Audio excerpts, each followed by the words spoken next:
udah 3 hari hujan kayak gitu terus ya. Heeh.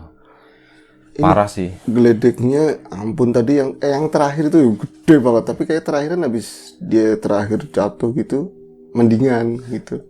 Kemarin kan sebelumnya lu bilang kan di rumah lu kan mati 6 kali listrik. Iya 6 kali bener aku Di hitungin. sini kemarin sore tuh mati. Wah, deng gitu kan. Gue langsung kepikiran, wah, ikan gimana nih ikan? Gue mikirnya cuma ikan doang gitu kan. Gue lumayan ikan udah gede-gede gitu kan. Gabus ya? Ini sih bukan, koi. Oh koi. Aduh nih ikan gimana listrik mati gitu kan. Wah, untung cuman berapa jam ya? 2 jam lah mati, habis itu nyala lagi. Ya beda wilayah, tempatku lebih lama lagi. Kalau geledek sih paling kenceng bukan yang kemarin, tapi sebelumnya 2 hari sebelumnya tuh sampai Kalau itu geter. rata bener. Kaca kayak gitu tuh semuanya geter. Kalau kemarin nggak terlalu, tapi itu tadi efeknya malah listriknya mati gitu kan nih. Aduh, ya udahlah kayak gitulah. Bentar, buka dulu. Assalamualaikum warahmatullahi wabarakatuh.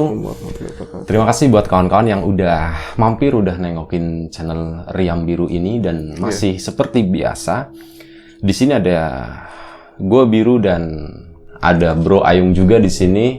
Kita biasalah, kita mau ngobrol-ngobrol horor seperti ya hari kemarin.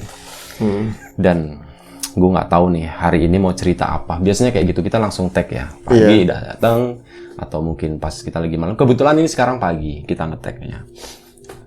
Beberapa hari yang lalu malam sempet ya. Ini pagi, ya udah. Gue mau dengerin aja dia mau cerita apaan gitu. Nanti gue nyambungin aja. Oke, lagi-lagi emang harus kayak gitu sih ya. Bukan di konsep, Ya, tapi kita konsepnya emang begitu. langsung gitu. aja lah. Nggak ada waktu Nggak ada waktu. buat konsep juga. Ya habis tiap hari kan ya, Ya, ketemunya. hampir setiap hari gitu kan. Apalagi ada satu channel lagi yang harus gue ini kan lapak horor itu. Iya, oke. Bismillahirrahmanirrahim. Masuk aja ke cerita. Ntar dulu, sebentar. Oke, lo mau masuk cerita tapi biasa gue potong. Video yang kemarin, hari ini ya harusnya pagi tadi udah upload gitu kan. Tapi kemarin karena ada masalah di laptop segala macam udah. Gitu. Akhirnya harus pending, mungkin pending sekitar 6 jam lah. Karena baru kelar ngedit, baru ngekspor. Jadi mungkin agak telat gitu. Berarti ini yang judulnya Putri. Kita kasih judul Putri. Yang ceritanya Mas Haryanto sama Mbak Lisna. Ya, itu judulnya Putri. Itu Pantesan belum masuk. Putri itu belum keluar, ada keterlambatan yang mungkin sekitar 6 jam dari jadwal semestinya. Ya udah gitu aja sih, gue sekalian gue mau ngasih tahu itu. Tadi belum sempat gue kasih tahu. Oke. Lagi-lagi langsung ya. Langsung aja. Lagi-lagi dia cerita memang dari pengalaman teman, tapi di dalamnya memang aku masuk. Iya, walaupun Tapi yang ngalamin itu teman. yang ngalamin teman, tapi beberapa dalam kejadian tersebut aku juga ikut jadi peran gitu, walaupun cuma nonton gitu kan. Kejadiannya sekitar 5 tahunan, 5 tahun lalu kira-kira. Jadi kejadiannya di sebuah kota di daerah Banyumas ya. Jadi seorang kawan, kenalanku lebih tepatnya, kalau kawan kan lebih ke umuran gitu kan. Kenalanku usianya sekitar, kalau tahun ini hampir 50 tahun. Oke. Dia jauh ya berarti umurnya. Iya. Enak kan, kadang kan kalau lebih tua sharing gimana gitu kan.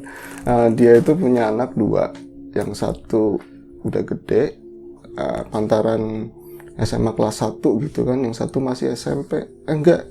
Malah SD kelas 6 gitu. Oke. SD kelas 6.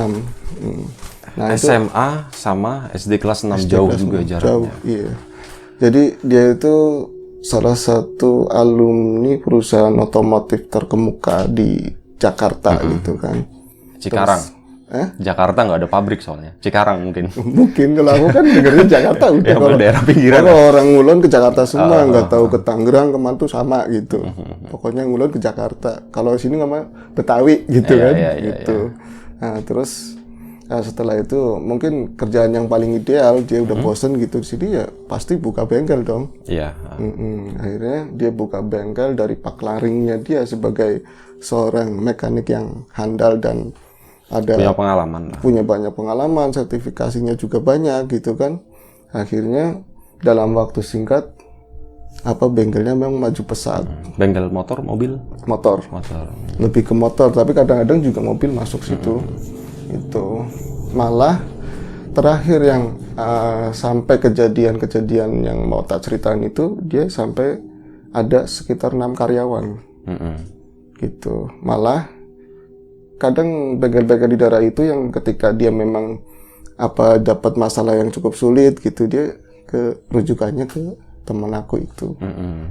Ya katakanlah namanya Marzuki.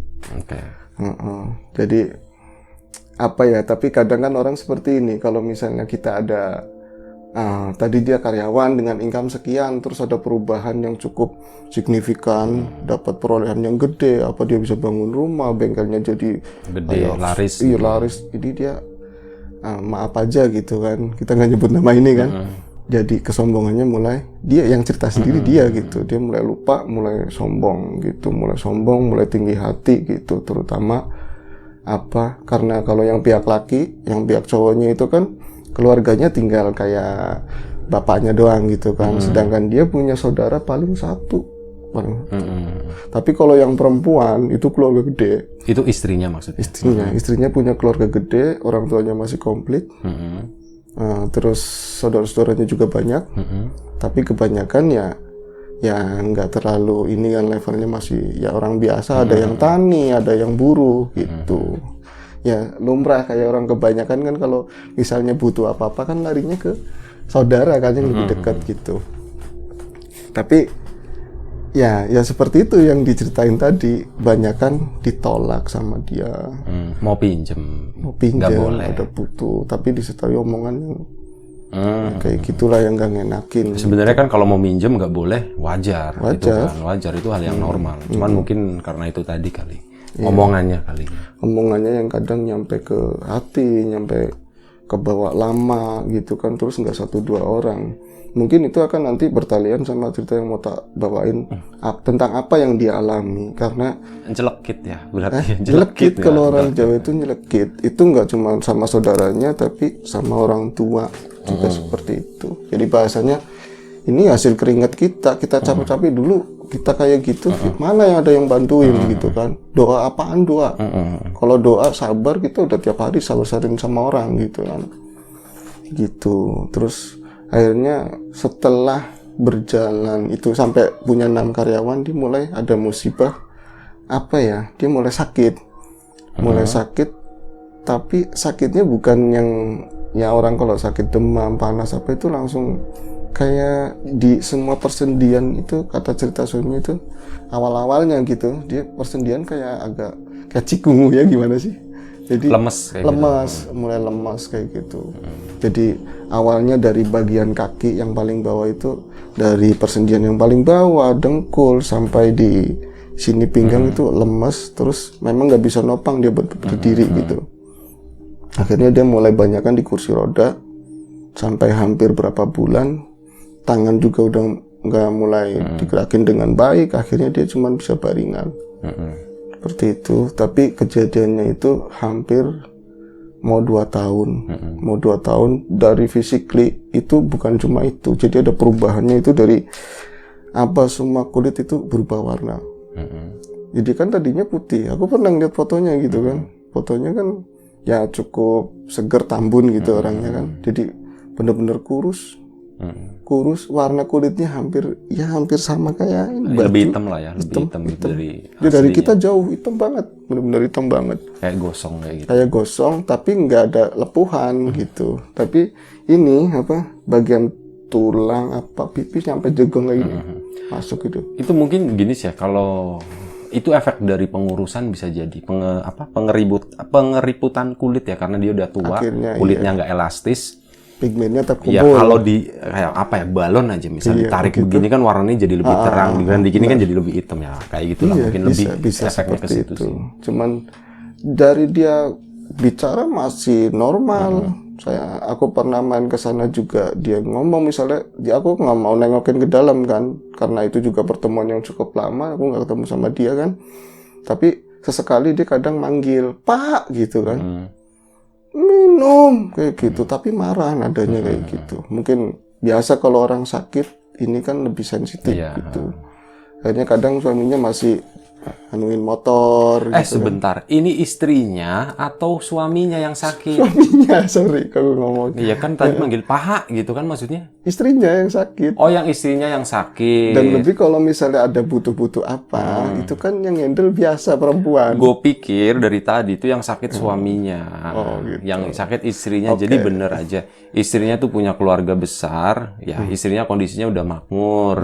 Nah keluarga besarnya itu mau minjem duit, tapi dia jawabannya tuh nyelekit. Kayak gitu. Oke, sorry gue salah tangkap. Next ya. Next, lanjut. Oke, jadi semua dari tubuhnya dia itu benar-benar mengering, kecil, cuman kayak daging yang kulit yang membungkus tulang kayak gitu, cuman ada pembesaran di bagian perut, kayak buncit. Buncit. Nah, pada awalnya sih yang namanya dia kan standar ekonominya lumayan, dia berobat kemana aja, ya kan tetap dia pakainya obat dokter. Perawatan sampai dia nyewa perawat ke rumah seperti itu, tapi benar-benar nggak ada perubahan yang berarti itu, nggak ada perubahan yang berarti sampai pada akhirnya dia coba ke pengobatan alternatif, ya katakanlah lewat orang yang bisa gitu. Itu berarti kayak lumpuh gitu aja ya? Nggak lumpuh total, jadi dia bisa miring. Oh, bisa miring, bisa gerak tapi lemas. Tangannya kadang lemah tapi gitu. Ini sorry, setelah itu kan aku coba beraniin, setelah ada kok ini bagiannya ngarah ke situ, meskipun aku sendiri sih nggak tahu dunia kayak gitu ya, cuman hawanya beda banget. Terus aku lupa ngomong yang saat aku main ke situ kan cuma cerita tadi, itu udah nggak ada karyawan, dia tinggal sendiri, bener-bener bengkel itu habis gitu. Bengkel habis, semuanya banyak buat berobat. Tapi hawa di situ pokoknya nggak enak banget, sumpah. Ya emang bengkel kan kebanyakan banyak debu, tapi ini beda banget deh, gitu. Terus di dalam karena teriak-teriak kayak gitu, dia katanya gini, "Yung, ikut yuk, tengokin istri aku kayak gitu." Ini si Marzuki-nya itu ya, Marzuki-nya pas aku ikut ke dalam itu bener-bener shock. Walaupun tadi aku udah cerita ya gitu, maksudnya bener kayak gitu kejadian. Cuman bisa miring tapi kayak gitu. Minum kayak gitu, marah gitu. Kenapa lama banget gitu kan. Sementara kadang anak lakinya pulang gitu pakai sepeda gitu. Terus ini mana? Anaknya kemana mas? Di belakang aku lihat yang paling miris, dia gantiin perannya ibunya. Lagi nyuci. Kelas 6 SD lagi nyuci. Kadang dia masak-masak yang ringan kayak nasi pakai magic jar kan. Terus aku main berapa hari lagi dia beli lauk kayak gitu. Terus nyuapin ibunya, bener-bener telaten. Cuman setelah dia manggil ya katakanlah paranormal atau orang pinter gitu kan, dia mulai ada kebuka. Menurut paranormal itu ini ada gangguan di luar penyakit medis. Jadi ada gangguan ya tanda kutip gitu kan. Cuman itu kebenarannya kan sedangkan Marzuki tersebut kan termasuk golongan orang-orang yang nggak terlalu mempercayai hal kayak gitu. Dia lumayan untuk di syariat jalanin seperti itu, tapi nggak terlalu percaya itu. Tapi karena memang nggak ada pilihan lain kan, dia coba mendengarkan. Tapi justru setelah ada pemberitahuan dari si paranormal tersebut, gangguan yang sifatnya metafisik justru keluar. Kayak gitu. Jadi istrinya udah mulai menceracau yang entah malam entah pagi, hitung lihat rambut kayak gitu. Ada rambut. Kadang-kadang aku gawa bahasa sono kan ya. Aku dibawa ke sana. Gede-gede pakai ini. Ada yang pakai tombak apa kayak gitu dibawa, nanti dipulangin lagi.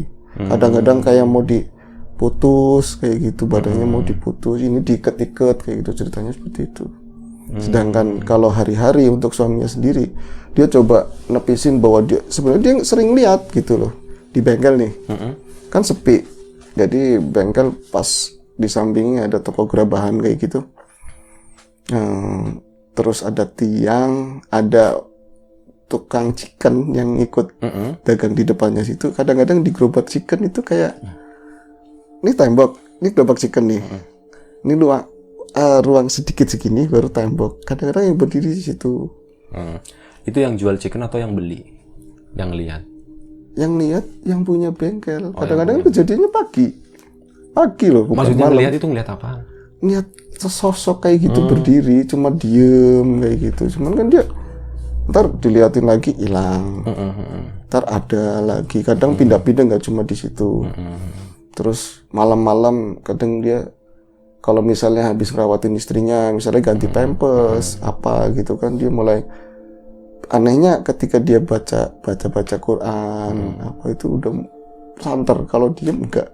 Kayak gitu. Dia mulai baca Quran, nanti yang aku diceritain yang paling gede-gedenya dia ngeliat kalau kayak masalah ada rambut panjang, ada ikat 5 ya, pocong apa segala macam itu udah kata dia udah lumrah. Aku udah tiap hari makanannya ngeliat kayak gitu. Tiap hari Mas, iya setelah dikasih tahu sama satu paranormal itu udah mulai. Aku kan spekulasinya gini, ini ditaruhin apa gimana gitu kan? Sengaja. Ini apa namanya kayak wah ini jangan-jangan ada permainan gitu. Ada permainan, something happen gitu. Cuman kenyataannya paranormal yang ngomong itu juga keluar nggak mampu katanya. Dan itu berlangsung sampai hampir belasan paranormal. Banyak berarti ya. Belasan. Jadi dari berbagai daerah dia sering manggil yang katanya di sana bagus, di sini baik orangnya ini nih dari kiai dari apa, bukan kita ngecilin ini ya, cuman ya kayak gitu. Banyakan mereka yang sabar aja Pak gitu. Nanti juga berlalu, ada masanya nanti berlalu gitu. Akhirnya dia lebih fokus ke kerjaan, di mana urusan listrik gede, kebutuhan gede, tagihan macam-macam, tapi penghasilan bengkel yang masuk sehari kadang-kadang 1 itu cuma nambal. Itu cerita sampai nangis. Iya. Tolong. Ya gue minta tolongnya gimana ya Mas? Jenengan kan ini lebih pintar dari saya, satu umur, yang keduanya juga pengalamannya lebih banyak. Kalau kenalan kayak gitu, aku juga nggak ini kan gitu. Malah sempat pernah sih aku ada kenalan orang ini juga pintar. Nyampe ke situ, dia baru nyampe ke situ ngobrol. Aku tolong ini dong sampaikan ke yang punya rumah. Maksudnya gimana? Aku nggak sanggup, langsung pulang. Langsung pulang, minta pulang. Itu belum sempat ketemu sama ini loh, Mas sama Sukinya. istrinya itu ya? Enggak, sama suaminya itu. Suaminya kan lagi ngerawatin, lagi nyuapin tuh. Aku kan di ruang depan ada ini kan, rolling door begitu. Mas, tak balik di situ gitu kan. Loh, lu belum ini. Nanti tak pakai telepon aku telepon, aku ngomong ini temanku nggak sanggup kayak gitu. Dan kalau yang paling gede-gedenya dia tuh sering niat itu kadang kayak sosok naga gitu di atas ini, kadang cuma kelihatan buntut itu di atasnya, berarti bangsal baringannya istri, terus tembok padahal di atas ada internet tapi kayaknya los gitu loh. Klawer gitu. Pas dilihat langsung set ke atas lagi. Kadang cuman palanya doang. Kalau di palanya doang istrinya pasti teriak kayak gitu. Nah, akhirnya dari ini kan, dari berbagai paranormal yang datang ke situ, dia juga taruhlah udah kehabisan dana sama sekali, itu untungnya ada satu keluarganya yang masih support. Keluarga dari istri satu. Tapi notabene dia nggak usaha di daerah situ. Dia ada di Jakarta, paling dia transfer. Mas, tetap aja itu yayu saya pokoknya udah transfer, kirim ke rumah sakit yang paling bagus di situ, pakai ruang VIP gitu. Aku ngikut ke sana. Nah, yang paling bikin ini bukannya tambah baik, tapi di rumah sakit itu dia justru teror tekannya tambah gede, kondisinya juga bukan tambah baik gitu kan. Yang aku lihat pas datang ke sana itu sekitar jam 9. Rumah sakit kan pada umumnya dia ruang atas biasanya yang VIP kan. Ada berapa kamar, ada yang nungguin di luar, ada lalu lalang orang gitu. Sepi banget, Bi. Itu rumah sakitnya di Banyumas. Iya. Iya, oke. Iya, aku nggak mau nyebutin ini. Iya, nggak usah. Rumah sakitnya nggak usah. Yang pasti bahkan di atas itu kan tetap ada kayak suster tunggu gitu kan, resepsionis. Di situ juga nggak ada orang. Tapi mungkin gini sih ya, rumah sakit kondisinya masih sepi waktu itu, BPJS belum terlalu banyak yang pakai gitu. Enggak gitu. Enggak gitu juga. Serius, rumah sakit ramai itu gara-gara BPJS loh. Tapi akhirnya aku nemuin jawabannya sendiri, walaupun aku belum nanya sama ini. Jadi si sakit, istrinya itu bener-bener dia itu apa ya, kalau misalnya satu kamar, ini nggak mungkin satu kamar sih, orang VIP gitu. Dia tuh guling-guling gitu loh. Kalau lagi ada datang dia kumat ya, wah gitu dia. Apa jadi kerawakin gini. Kadang-kadang baju cepat digantiin lagi, itu nggak ada yang nungguin. Ya mau ada yang nungguin siapa? Dia punya saudara satu ya dari pihak suaminya gitu. Dia pihak suaminya dia udah tua. Itu yang di Jakarta itu? Enggak. Oh, yang ada di rumah di sini, cuman dia itu apa?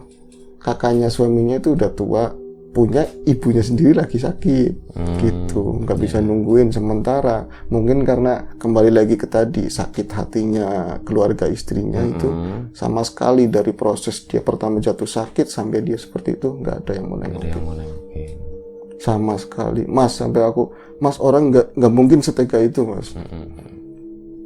Kata dia gitu. Enggak, jenengan mendingan apa ya, kita pakai penalaran normal aja, jangan kita berobat ke rumah sakit itu kan lebih ke medis gitu. Terus paranormal juga penyembuhannya seperti itu. Kita balik ke diri aja, kita coba, Mas. Apa sebenarnya masa lalunya? Itu akhirnya dia buka, aku dapat cerita yang tak sampein yang kayak tadi. Jadi awalnya seperti banyak aku awalnya panjang kan. Oh, pantes gitu kan. Jadi waktu itu boleh dibilang kayak banyak orang sakit hati.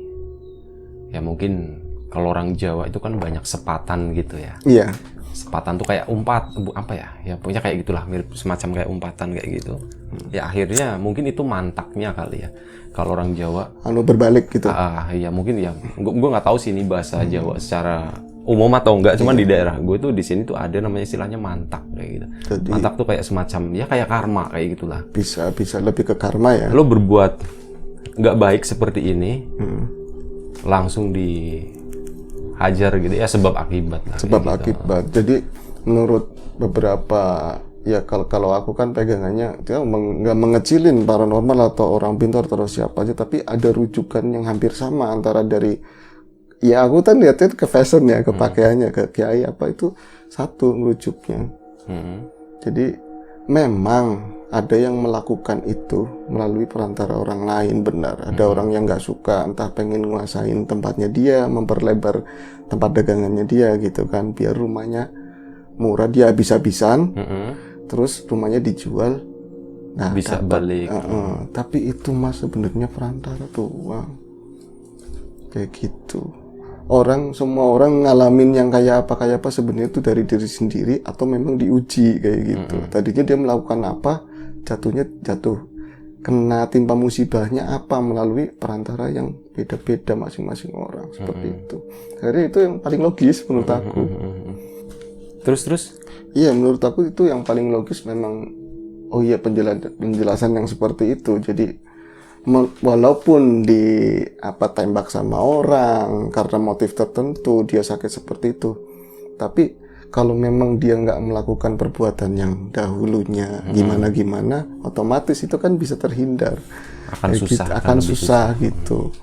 Akhirnya oh iya tadi karma mungkin bab akibat. Akhirnya aku ngomong ke ya, kita secara dewasa lah, orang-orang udah dewasa, ngomong sama si Mas Marsuki itu. Mas, kalau menurut aku sendiri, aku bukan orang pintar, aku juga bukan orang medis. Tapi kalau dari ngerunut ceritanya orang yang datang kemari yang mau nyembuhin, terus ceritanya jenengan, ini lebih ke apa ya? Kayak perbuatannya jenengan sama istri di masa lalu itu loh, Mas. Apa sebaiknya jenengan nggak sowan ke sana minta maaf aja ke keluarga? Waktu mungkin dia juga emosi kan, karena memang menurut dia udah berkali-kali ke sana dan minta misalnya bantuan buat perobatan juga ditolak. Kemarin kan dia habis-habisan bener gitu kan. Jadi aku ke sana percuma kata dia kayak gitu. Enggak ada yang percuma. Itu siapanya? Suaminya ngomong kayak gitu. Kamu jenengan udah pernah nyampein belum? Aku bilang gitu. Percuma gitu. Gak bakalan maaf orang ini aja nggak mau nengokin apa. Ya itu karena aku kan lihat ke diri sendiri karena ini udah seperti ini banget. Mungkin kalau lihat ke dalam, oh iya karena ini mungkin akan diberi kesembuhan istri Mas mungkin dengan apa pengampunannya mereka lah seperti itu, permintaan maaf. Ternyata dia pendapatnya seperti itu. Sementara menurut aku yang penting itu sampai ini udah datang, mau kasih maaf atau enggak itu belakangan, yang penting ke sana. Akhirnya nurut ke sana gitu.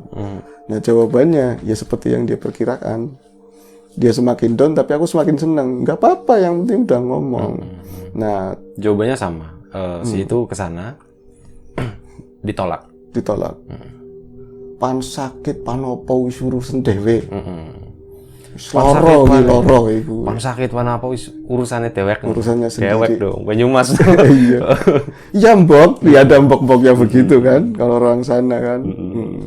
Ya mbok, mikir kowe utekmu mikir kayak gitu. Kayak apa larane. Aduh, wis dia katanya bilang seperti itu, aku juga ngerti perasaannya seperti itu, tapi kok ya mentolo banget, tega banget gitu loh. Ini harus ditemuin. Kalau cuma cerita sakit, cerita ini mungkin orang nggak ini, tapi orang tua apalagi ibu.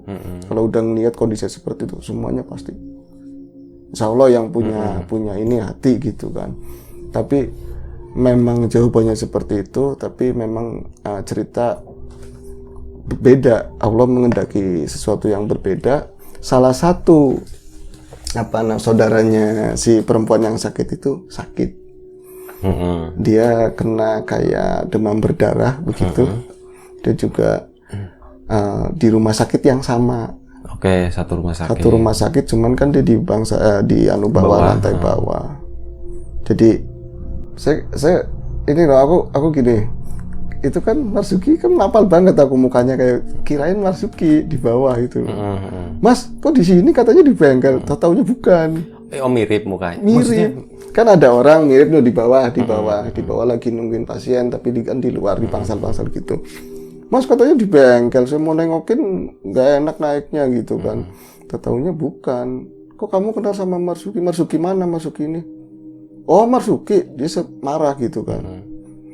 Itu sebenarnya adik ipar saya kayak gitu. Oh, mirip ya sama kakak iparnya ya? Iya mirip, aturan kan kakak adik. Tapi mirip gitu, mirip. Apa emang harus kayak gitu kali ya? Akhirnya pas aku naik aja nungguin di atas. Ini maaf sebelumnya tak balik ke belakang. Semua yang pasien yang ada di atas itu ngajuin diri ke pihak rumah sakit. Semua pengen ke bawah semua. Pindah pokoknya nggak mau di atas ruang atas itu. Kenapa? Ya karena sakitnya ekstrim banget. Teriak-teriak. Ini baru pertama aku ngeliat orang pada kabur, yang sakit yang nungguin kabur. Jadi dia teriak cokor-cokor, kadang-kadang cerita yang nggak karuan. Allah, kadang-kadang mati kamu kayak gitu. Kadang-kadang sakit, jangan dibakar, panas, aku panas. Tapi sambil gini, tapi itu enggak. Kadang orang kan kadang-kadang kayak gitu terus diem, itu terus. Jadi pasien yang lain itu keganggu. Akhirnya mereka minta pihak rumah sakit, minta pindah kamar katanya gitu. Minta pindah kamar semua. Yang bikin kerennya lagi, suster-susternya ikut pindah. Lah, lucu ya, asli bener. Aku perhatiin. Pertama sih, mungkin lagi ada meeting atau apa gitu kan. Jadi di paling pojok itu ada resepsionis, terus suster tunggu gitu kan. Kok kosong gitu, aku mau ini kan. Pas dia lagi bener-bener lagi ekstrim banget, suaminya nungguin megangin kakinya. Yung, hubungi suster gitu kan. Aku hubungi suster, flongo gak ada orang gitu kan ya. Nah ini gimana, aku balik lagi. Mas, gak ada orang sini. Situ nggak ada, adanya di bawah katanya. Nggak ada yang berani di situ. Something lagi kan tuh, nggak ada yang berani. Tahu-taunya suster itu juga takut.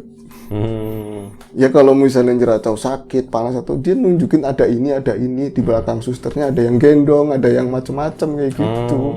Yang lebih parah dari suster-suster yang berada itu apa yang ditunjukin dia ngerasa kayak ada yang gendongnya berat apa kayak gitu. Jadi pas si suster datang ngejenguk gitu ya. Terus nanti si tadi yang sakit itu bilang gitu. Iya, dia kayak sadar gitu. Gendong kayak gitu. Dianya gendong apa? Gitu. Dia ngerasain berat begitu. Iya. Terus nyuntikin infus nggak bisa kayak gitu. Pokoknya ekstrim banget. Dan aku ini apa ya, kejadian yang paling ekstrim aku bilang secara dohir gitu loh. Lihat orang sakit seperti itu. Itu bener-bener di atas itu cuma dia. Suaminya kalau lagi nungguin, suaminya juga harus cari uang buat makan hari-hari. Ini kalau ini kan dari infus yang dari sana kan nggak seberapa gitu kan, cukup buat ini doang. Nyampe akhirnya singkatnya dia itu saking nggak enaknya si suami itu ngajuin diri ke rumah sakit untuk pulang. Karena kayak gini banget orang nyampe pada kasihan yang sakit yang lainnya gitu. Mas beneran mas mau ngajuin pulang? Iya nanti siang aku sini. Aku sih nggak bisa bantuin, aku kerja kan. Akhirnya dia pulang. Oh iya, sebelum pulang ada yang terlewatkan. Iya, tadi gue mau nanya keluarganya.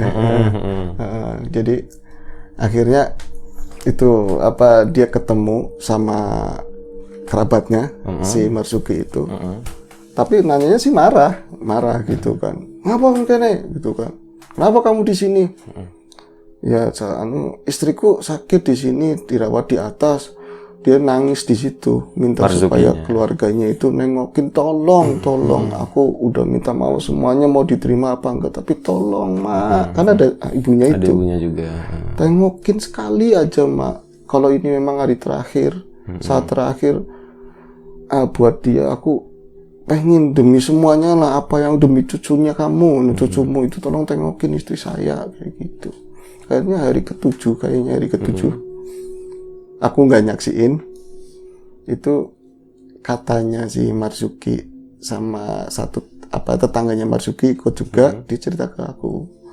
Itu kejadiannya emang haru sih, haru. Jadi apa selama ini dia pikir kan sakit apa ya malah muas-muasin gitu maksudnya.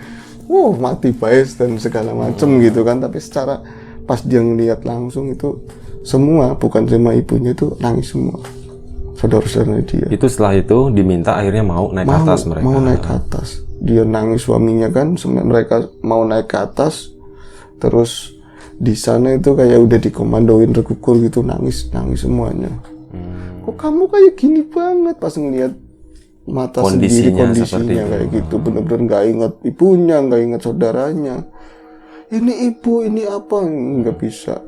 Akhirnya suaminya udah mutusin kayak gitu. Terus dokter sendiri, ini mas bukan medis gitu, nyampe dicap seperti itu katanya. Akhirnya dibawa pulang, tapi justru itu titik anti klimaksnya di situ. Jadi aku, karena memang dia nggak dibawa pulang ke bengkel, ke rumah, dia mau nerima, keluarganya mau nerima, mau nampung itu, udah maafin lah bahasanya gitu, dia dipulangin ke rumah ibunya. Dibawa pulang. Dan akhirnya sekitar sebulan aku dapat kabar dia meninggal di rumah ibunya. Setelah sebulan pulang? Setelah bulan. Enggak, aku ketemu sebulan. Sebulan kemudian baru. Ya, baru seminggunya dia pulang udah meninggal. Udah meninggal. Itu di rumah ibunya. Di rumah ibunya. Tapi paling enggak buat aku sendiri, iya dia memang nggak sembuh, nggak semua penyakit itu sembuh. Gitu. Tapi paling tidak mungkin dengan apa yang diceritain kan dia meninggal tapi udah dapat maaf dari ibu dan saudara-saudaranya seperti itu.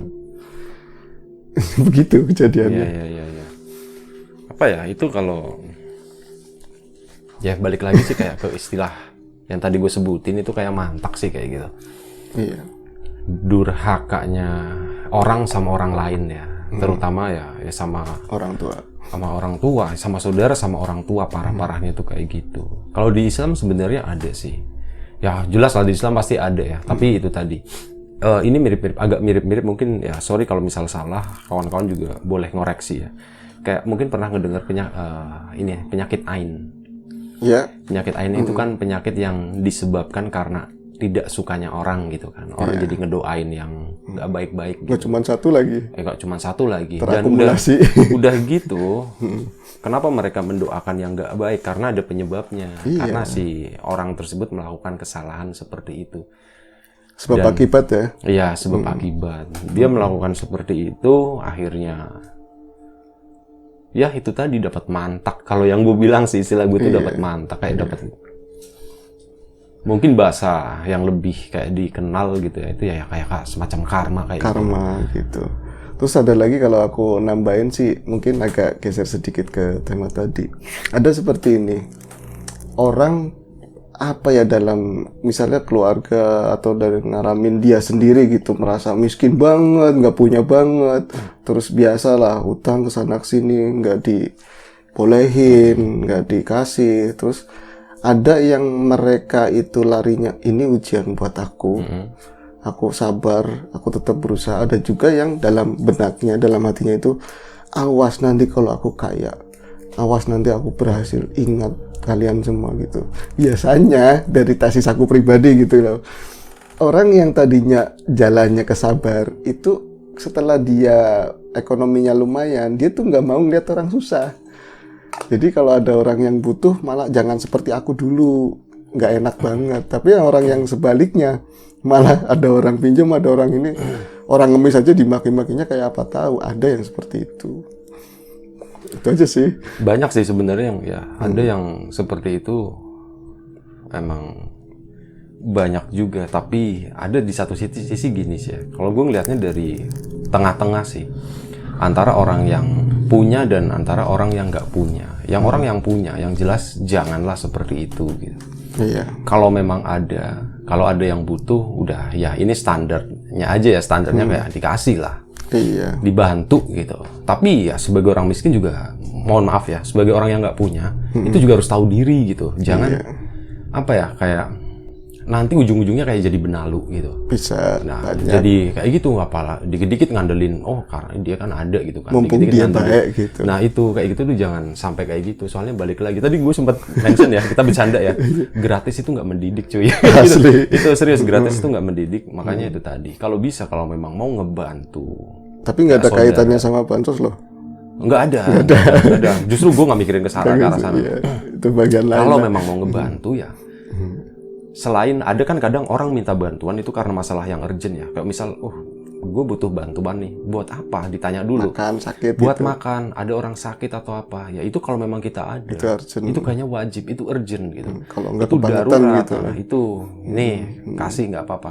Tapi kalau misal buat apa, ini aku mau buat ini, buka usaha atau Enggak, apa. buat setor mobil. Oh, kalau buat setor mobil itu ya jual aja mobilnya gitu kan. Iya, Jawabnya kayak gitu. ada loh Jual banyak aja Bang. kayak Aku gitu. pernah digituin buat setor motor. Itu udah itu ya jual aja Iya, motornya, nggak jawabannya gitu pengalaman. kan. Tapi ada yang buat misal usaha. Ya kalau mau usaha, kalau memang ada silahkan dikasih pinjem. Tapi kalau usaha itu ya dengan syarat. Kenapa? Ada bukan syarat ini ya. Nanti balikinnya berapa gitu, nggak, itu udah nggak boleh kan, itu riba kan. Maksudnya syaratnya begini. Yang namanya usaha, namanya bisnis itu kan. Ya, itu harus komitmen gitu. Iya. Lu pinjem sekian, mau balikinnya kapan? Itu Iya, harus ada ditagih tenggat gitu kan. waktu. Waktu itu harus ditagih. Itu seperti itu sih bedanya. bener. Jadi antara yang minjemin sama yang minjem itu juga ya sama-sama tahu diri lah. Jadi ada keinget aku cerita kakek gini, nambahin sedikit. Karena dia itu melastar banget ya. Orang kaya kerjaannya haji tua dulu kan mainannya burung perkutut apa gitu kan. Saking banyaknya orang minjem dan berulang kali dia minjem, baru masuk dia kan di teras, kakak buka itu, Ji, pira gitu, ada yang berapa langsung digituin, belum ngomong karena saking seringnya ya. Orang datang cuma mau minjem doang. Dia cuma mau ribet, berapa langsung digituin, piro gitu. Aduh, ketawa. Iya, balik lagi sih ke yang tadi sih. Kalau itu tadi datang minjem ke itu ya, sebaiknya alangkah baiknya sih kita minjem kan maunya berkelanjutan ya. Kita mengangkat mengangkat orang itu juga gitu. Jangan kita mengatasi. Boleh aku lari ke ini? Ntar dulu. Mengatasi masalah cuman di saat itu doang. Tapi nggak gimana caranya, apa yang kita kasih itu, ya itu bisa ngebantu dia untuk ya berkelanjutannya tuh seperti apa, kayak gitu sih. Ya kurang lebih seperti itu. Kalau masalah pinjam meminjam, gue berada di tengah-tengah ya, antara orang yang punya sama orang yang nggak punya. Ya itu dua-duanya harus tahu diri gitu. Yang punya jangan seenaknya gitu, yang nggak punya itu tadi jangan seenaknya juga gitu. Artinya itu bertalian apa yang mau tak sampaikan. Ini kalau pelariannya ke syariat, beragama gitu kan, di sana kenapa hukum pinjam meminjam itu mubah boleh gitu kan? Berarti kan ada dua sisi. Kalau misalnya yang meminjamkan atau yang dipinjami itu berlaku sebagaimana mestinya, ada tanggung jawab, itu bisa jadi ukhuwah, ada hubungan ke sananya. Tapi kalau yang kayak tadi tanda kutip bisa jadi malah petaka, nggak bagus kayak gitu kan, begitu. Dan yang paling sering beredar di masyarakat gitu ya. Ini kayaknya mau alih pasti jadi pinjam meminjam ini. Nggak apa-apa, nggak masalah. Soalnya ya emang kasusnya ceritanya itu tadi kan, gara-gara sebenarnya pemicunya masalah kayak gitu, Bikin CV aja, Bi. Orang mau minjem, sebelum minjem dia tuh baik, ada introduction lah. Oh baik-baik ini orang nih, misalnya sering datang kayak gitu, minjem dapat duit, giliran udah dapat ngilang.